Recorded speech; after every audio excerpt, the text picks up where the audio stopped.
కడుపున నిన్ను దాచుకుని నీడల్లే నిన్ను అంటుకుని కలిసే ఉంటా ఎప్పటికీ నీ చేతిని వదలను నా కొడుకా.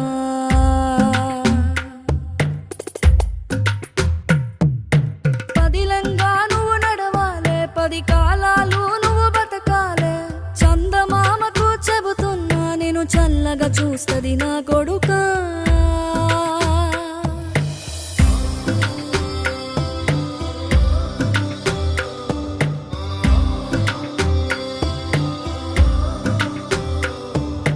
ఆకలితో నువ్వు పస్తుంటే నీడొక్కలు ఎండిపోయేరా. చెట్టు చెట్టుకే చెబుతున్నా నీ కడుపు నింపమని నా కొడుకా. నిద్దురలేక నువ్వుంటే నీ కన్నులు ఎర్రగా మారేరా. నీలి మబ్బుతో చెబుతున్నా నీ